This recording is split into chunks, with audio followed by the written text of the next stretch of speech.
Hello दोस्तों, welcome to our channel latest learn. आपका आपके चैनल लेटेस्ट लर्न में स्वागत है। और अभी तक हमने पार्ट्स ऑफ स्पीच का एक पार्ट नाउन खत्म कर चुके हैं और प्रोनाउन का ये सेकंड सेशन चल रहा है। फर्स्ट सेशन में हमने आपको पर्सनल प्रोनाउन के बारे में बताया था। अभी पर्सनल प्रोनाउन के बेस पर कुछ और भी रूल्स हैं, तो वो आज हम डिस्कस करेंगे। कल हमने बताए थे 5 रूल बताए थे और मैंने आखिरी रूल बताया था कि जब कोई वर्ब अथवा प्रीपोजिशन के बाद कोई मतलब कि नाउन आता है तो वो किस फॉर्म में आता है, ऑब्जेक्टिव फॉर्म में आता है। और इसके पहले वाला हमने बताया था जब किसी लिंकिंग वर्ब के बाद जब कोई नाउन आता है तो वो किस फॉर्म में आता है, सब्जेक्टिव फॉर्म में आता है। ये रूल बताया है। तो आज हम छठा रूल बताने जा रहे हैं। रूल नंबर 6 है,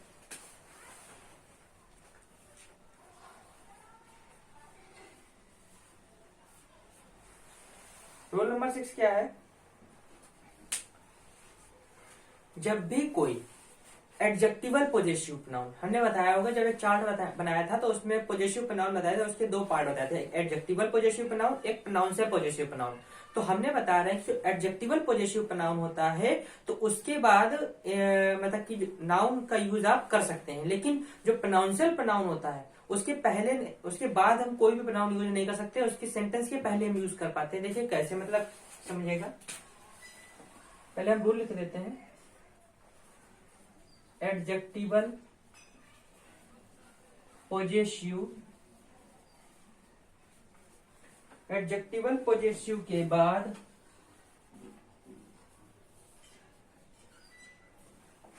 नाउन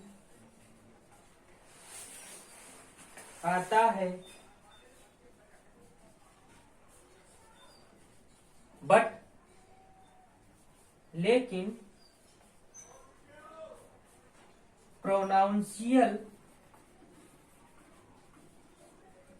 क्या बताया है, प्रोनाउंशियल पॉजेसिव के बाद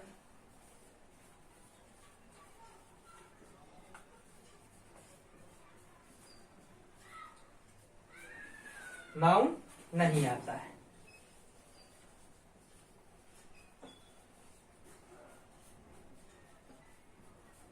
ये बताया है।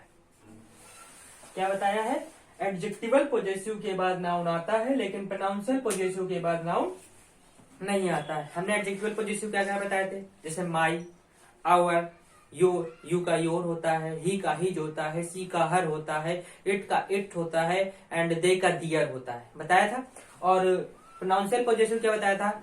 आई का माइन होता है, वी का अवर्स होता है, यू का योर्स होता है, दे का दियर्स होता है, ही का हिम होता है, सी का हर्ष होता है, बताया था। कुछ इसके एग्जाम्पल देखते हैं और समझ में आ जाएगा हमें। जैसे एग्जाम्पल लिखा है, दिस कार इज माई, ये लिखा हुआ, दिस कार इज माई। तो क्या आपको सेंटेंस सही लग रहा है? ये सेंटेंस पूरी तरीके से रॉन्ग है। क्यों रॉन्ग है? हमने अभी बताया कि एडजेक्टिवल पॉजेसिव के बाद नाउन आता है लेकिन प्रोनाउंशियल पॉजेसिव के बाद नाउन नहीं आता। तो यहाँ प्रोनाउंशियल प्रोनाउन यूज हुआ है? नहीं यूज हुआ। एडजेक्टिवल प्रोनाउन यूज हुआ। जब एडजेक्टिवल प्रोनाउन यूज हुआ तो इसके बाद यहाँ पे कार आना चाहिए था, लेकिन ऐसा नहीं हुआ। तो अब जब यहाँ पे कार पहले यूज हो चुका है तो इसलिए यहाँ पे कौन सा प्रोनाउन आना चाहिए? प्रोनाउंशियल वाला। तो प्रोनाउंशियल प्रोनाउन आई का हमने क्या बताया हुआ है? माइंड। तो यहाँ पे क्या हो जाएगा? This car is mine. ये जो होगा हमारा रॉन्ग होगा और ये जो होगा हमारा राइट सेंटेंस होगा। समझ में आया? सेकंड देखिए इसका example, our is a great country. Our क्या है? एक एडजेक्टिवल पॉजेसिव प्रोनाउन है, लेकिन क्या इसके बाद नाउन यूज हुआ? नहीं हुआ यूज। जब इसके बाद नाउन यूज नहीं हो रहा है तो यानी कि हमारा सेंटेंस रॉन्ग होगा। यानी कि यहाँ पे कौन सा प्रोनाउन यूज होना चाहिए? प्रोनाउंशियल पॉजेसिव वाला। तो प्रोनाउंशियल पॉजेसिव प्रोनाउन हमने क्या बताया हुआ है? आवर्स। तो hours is a great country. and that was wrong and that is right sentence. Is that clear? एक और एग्जांपल देख लेते हैं. लिखा है yours opinion is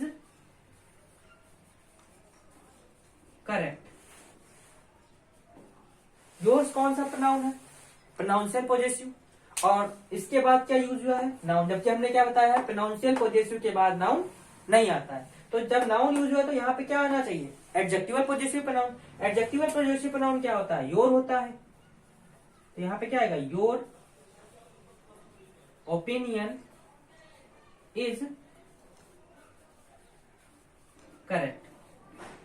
that was wrong and that's right. Okay, clear? Sixth rule clear हो गया? कोई दिक्कत इस रूल में? सेवेंथ रूल बताया जाए. सेवेंथ रूल ये है, हमने आपको एक टाइप का प्रोनाउन बताया था, एम्फैटिक और रिफ्लेक्सिव प्रोनाउन बताया था, और उनका यूज भी बताया था. हमने बताया था जो एम्फैटिक प्रोनाउन होते हैं वो उस जो सब्जेक्ट होता है सब्जेक्ट के जस्ट बाद यूज होता है, और जो रिफ्लेक्सिव प्रोनाउन होता है वो उस वर्ब के बाद यूज होता है. बताया था.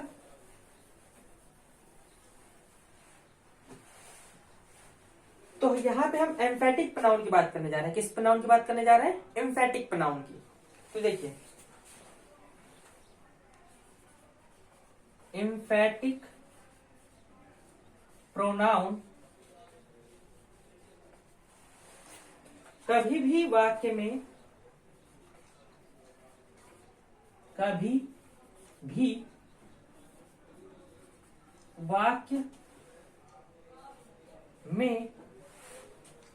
अकेले कर्ता का कार्य नहीं करता है. अकेले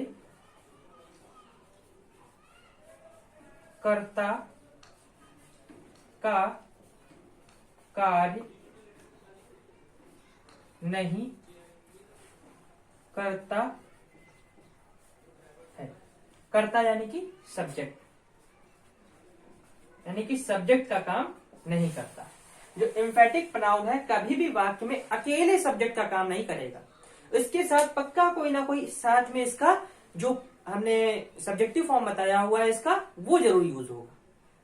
जैसे हम एक एग्जांपल ले लेते हैं, एग्जांपल से ज्यादा समझ में आएगा. इसे एग्जांपल लिखा है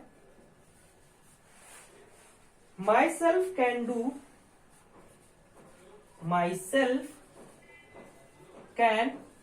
do this वर्क.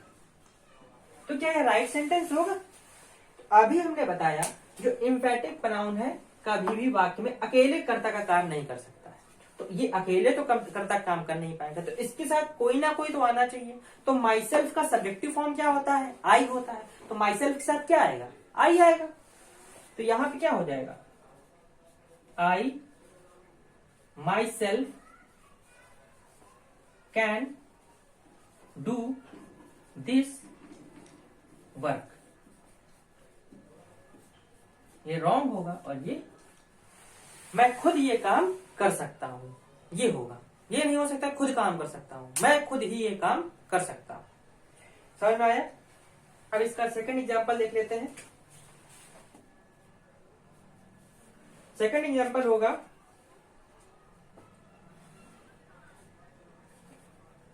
himself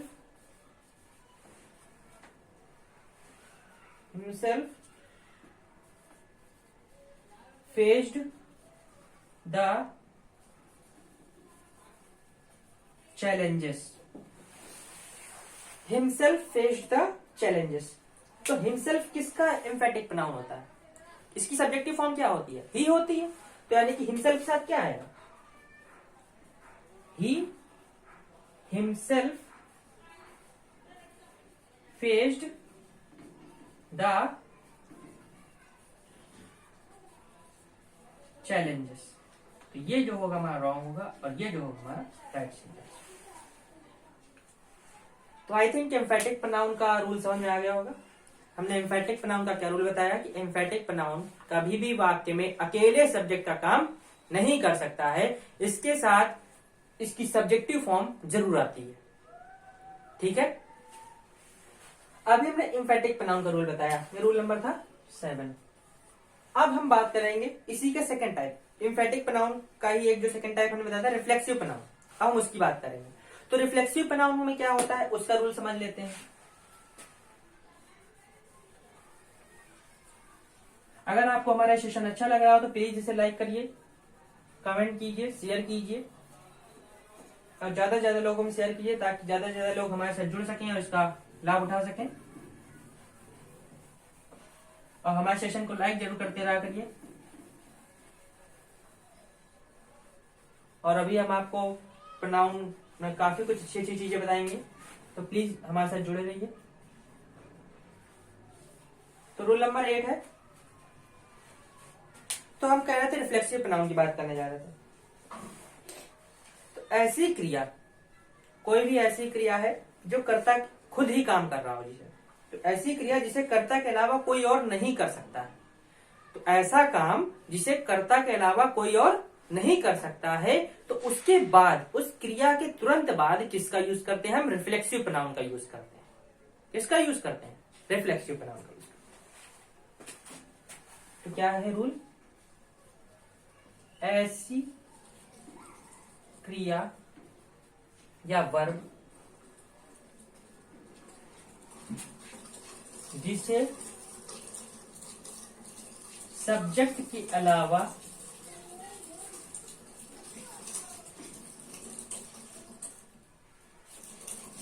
कोई और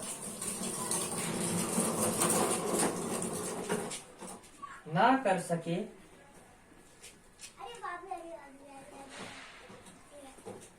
तो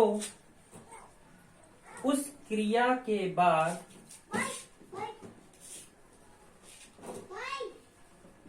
रिफ्लेक्सिव प्रोनाउन का यूज होता है। रिफ्लेक्सिव प्रोनाउन का यूज होता। तो आई थिंक हमें आपको ये समझ में आ गया होगा कि रिफ्लेक्सिव प्रोनाउन और एम्फेटिक प्रोनाउन में डिफरेंस क्या होता है। जो चीज हमने उस दिन चार्टे बताई, हमने बताया था जो एम्फेटिक प्रोनाउन होता है वो जस्ट सब्जेक्ट के बाद यूज होता है, और जो रिफ्लेक्सिव प्रोनाउन होता है वो वर्ब के बाद यूज होता है। ओके, तो देखिए जैसे कि इसका एक एग्जांपल समझ लेते हैं। He resigned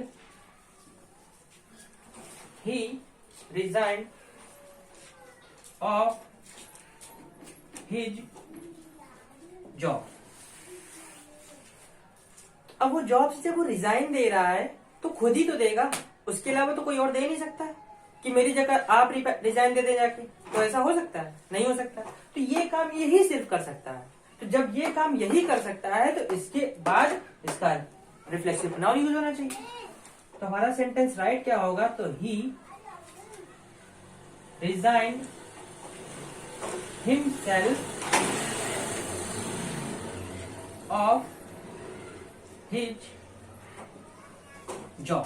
तो ये जो होगा हमारा रॉन्ग होगा, और ये क्या होगा? हमारा राइट सेंटेंस होगा। तो हमने क्या बताया? ही रिजाइन्ड ऑफ हिज जॉब का क्या बनेगा? ही रिजाइन्ड हिमसेल्फ ऑफ हिज जॉब। वो खुद अपनी जॉब से रिजाइन दे रहा है। ठीक है, सेकंड क्या है? वी enjoyed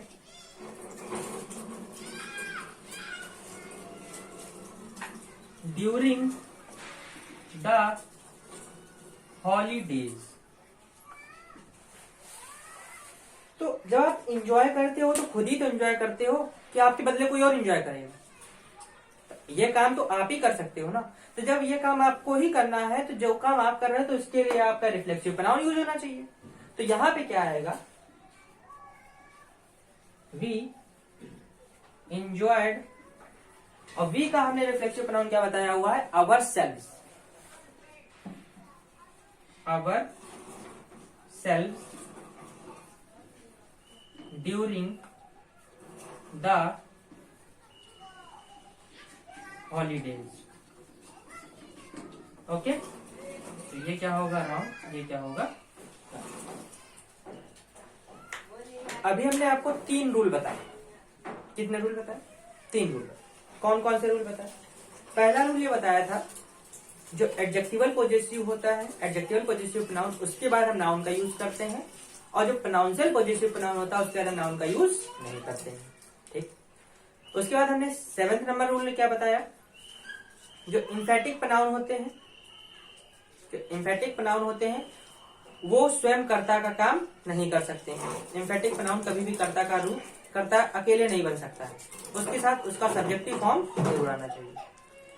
इसके बाद हमने लास्ट रूल ये बताया कि जब कोई काम कर्ता स्वयं ही कर सकता है, कर्ता के अलावा कोई नहीं कर सकता, तो उसके लिए हम रिफ्लेक्सिव प्रोनाउन का यूज करते हैं। ठीक, तो ये बात समझ में आ गई। अब इसके बाद अगला रूल है,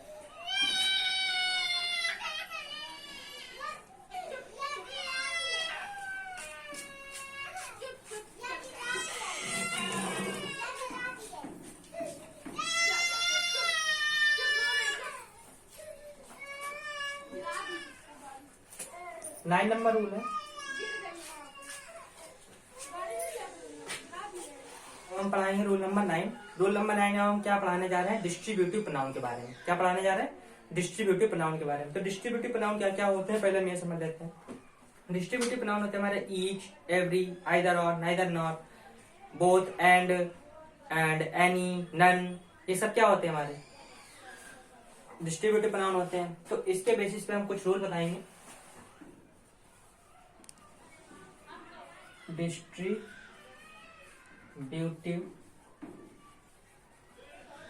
प्रोनाउन, डिस्ट्रीब्यूटिव प्रोनाउन को लेकर के पहला रूल है, each and each, every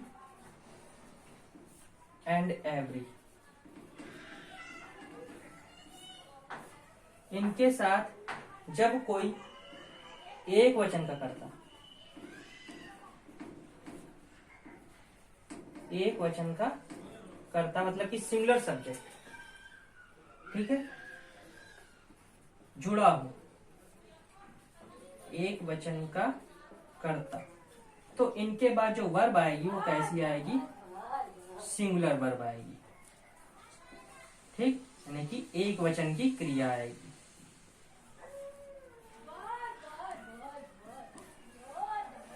okay, तो हमने क्या बताया, जब कोई एक वचन का कर्ता ईच और ईच करके जुड़ा हो या एवरी एंड एवरी करके जुड़ा हो, तो उसके बाद जो वर्ब आएगी वो कैसी आएगी, सिंगुलर वर्ब आएगी। ओके, तो जैसे इसका एक एग्जांपल लेते हैं।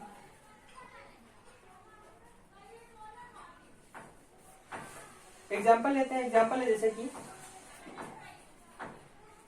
Each boys and each girls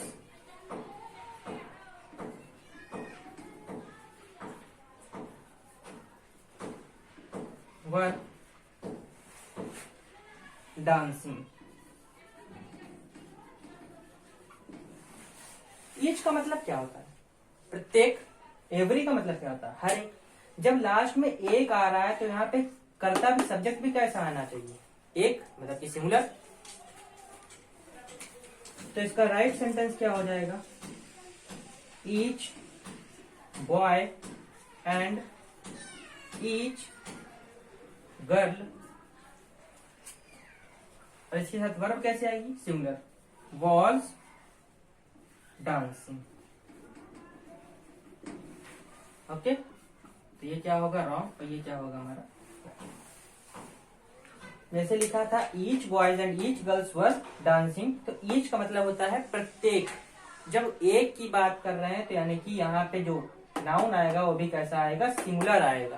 तो इसलिए यहाँ पे ईच के बाद बॉय और ईच के बाद ही गर्ल आएगा, और वर्ब कैसी आएगी, सिंगुलर आएगी। समझ में आ गया। इसका दूसरा एग्जांपल देखते हैं।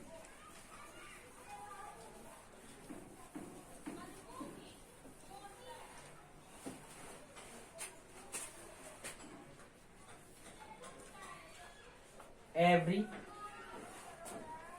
Teachers and every students,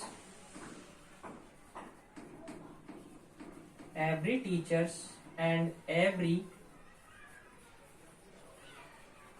students have gone to the zoo. प्रत्येक शिक्षक और प्रत्येक विद्यार्थी कहाँ गए हैं घूमने? चिड़ियाघर। तो हमने बताया एवरी का मतलब क्या होता है? प्रत्येक, हर एक। क्या आ रहा है? हर एक। और एक यानी कि यहाँ पे कैसा सब्जेक्ट आना चाहिए? सिंगुलर। कैसा आना चाहिए? सिंगुलर। तो सिंगुलर सब्जेक्ट के लिए यहाँ पे सिंगुलर बनाएंगे तो every teacher and every student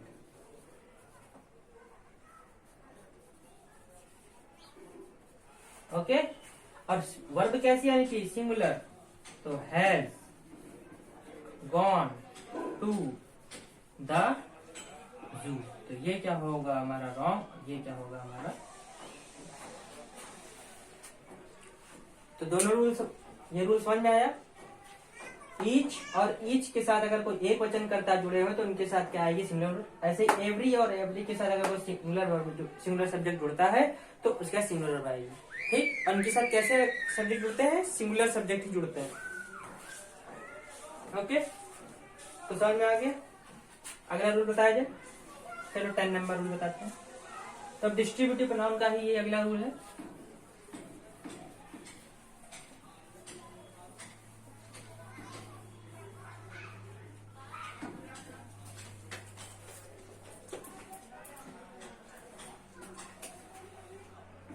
rule number 10। Rule number 10 क्या है? जब कोई सब्जेक्ट आइदर और या नाइदर नॉर के साथ जुड़ता है, जब कोई सब्जेक्ट आइदर और या नाइदर नॉर के साथ जुड़ता है तो जो सब्जेक्ट बाद में यूज हो रहा है उसके हिसाब से हेल्पिंग वर्ब हम यूज करते हैं। कैसे समझते हैं? क्या है? तो यहां पे लिखा है आइदर और यहाँ पे कोई करता है, यहाँ पे और है, यहाँ पे कोई सब्जेक्ट है। ऐसे ही यहाँ पे नाइदर है, यहाँ पे कोई सब्जेक्ट है, और यहाँ पे नॉर है, यहाँ पे कोई सब्जेक्ट है। ठीक। यहाँ पे कोई सब्जेक्ट है, यहाँ पे भी कोई सब्जेक्ट है। सिंगुलर प्लूरल से मतलब नहीं है। यहाँ पे सिंगुलर भी हो सकते हैं, प्लूरल भी हो सकते हैं, उससे मतलब नहीं। तो यहाँ पे जो वर्ब यूज होगी, जो वर्ब यूज होगी वो इसके बेसिस पर होगी। जो बाद में हम सब्जेक्ट यूज कर रहे हैं, अगर ये सब्जेक्ट सिंगुलर है तो वर्ब सिंगुलर, अगर ये प्लूरल है तो ये भी प्लूरल। समझे? तो जब कोई दो सब्जेक्ट्स आइदर और या नाइदर नॉर के साथ जुड़ते हैं तो जो बाद वाला जो सब्जेक्ट होता है, जो यहाँ बाद में जो सब्जेक्ट हम यूज कर रहे हैं उसके हिसाब से ही हेल्पिंग वर्ब हम यूज करेंगे। जैसे एग्जाम्पल देख लेते हैं। एग्जाम्पल क्या है? पहला, आइदर राम, आइदर राम और मोहन, आइदर राम और Mohan live in this village. Either Ram और Mohan live in this village. तो क्या ये हमारा सेंटेंस राइट? तो देखिए, हमने क्या बताया? जब कोई दो सब्जेक्ट आइदर या और के साथ जुड़ते हैं तो बाद वाले सब्जेक्ट के अकॉर्डिंग ही हम यहाँ पे वर्ब यूज करते हैं। हम देख रहे हैं बाद में कौन सा सब्जेक्ट यूज हुआ है? मोहन। और ये कैसा सब्जेक्ट है? सिंगुलर है। तो इसके हिसाब से आप वर्ब कैसी आनी चाहिए? सिंगुलर आनी चाहिए। आपको पता है प्रेजेंट इंडेफिनिट टेंस है। प्रेजेंट इंडेफिनिट टेंस में एक वचन कर्ता के साथ हम वर्ब में एस या एस का यूज करते हैं, लेकिन क्या यहाँ पे एस या एस का यूज हुआ है? नहीं हुआ है। मतलब कि हमारा सेंटेंस रॉन्ग है। तो हमारा राइट सेंटेंस क्या होगा?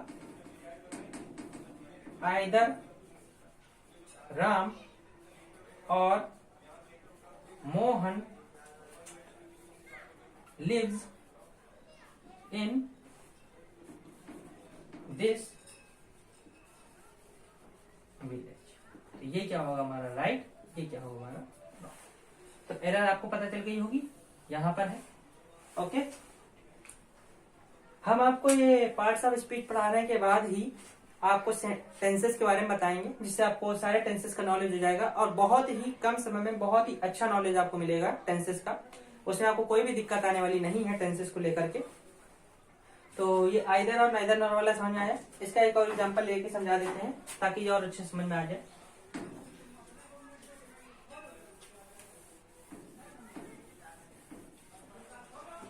इसका सेकंड एग्जांपल लेते हैं। आइदर रवि और his friends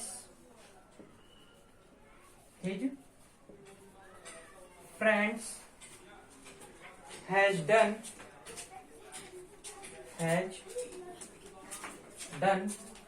his work।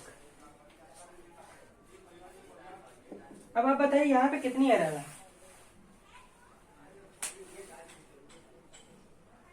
सब कहेंगे यहाँ पे सिर्फ एक ही एरर है क्योंकि अभी तक हमने यही बताया है, लेकिन यहाँ पे 2 एरर है।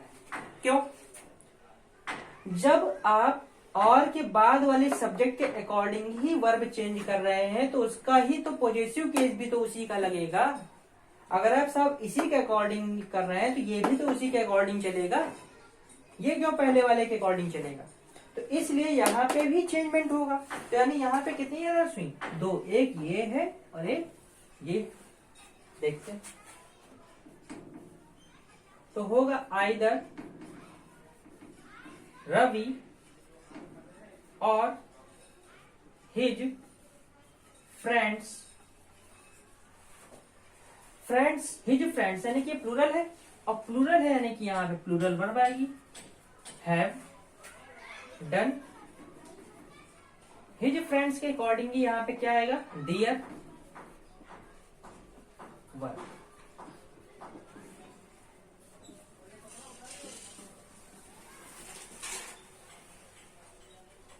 आज का सेशन में बहुत ही इंपॉर्टेंट चीजें हैं जिससे बहुत ही ज्यादा ग्रामेटिकल एरर्स पूछी जाती हैं यहाँ पे कॉम्पिटिटिव एग्जाम्स में। और ये आप किसी भी कॉम्पिटिटिव एग्जाम्स के लिए बहुत ही इंपॉर्टेंट है, लाइक एसएससी हो चाहे वो सीडीएस हो, इन सब के अकॉर्डिंगली ये बहुत इंपॉर्टेंट रूल्स हैं। इन सब में एरर्स बहुत आती हैं। ठीक है, आइदर रवि और his friends has done his work का क्या हो जाएगा? आइदर रवि और his friends have done their work. Okay, तो ये रूल समझ में आ गया 10वां रूल। कोई दिक्कत इसमें? तो ये 5 रूल समझ में आए जो आज हमने 5 रूल बताए अभी। ठीक है,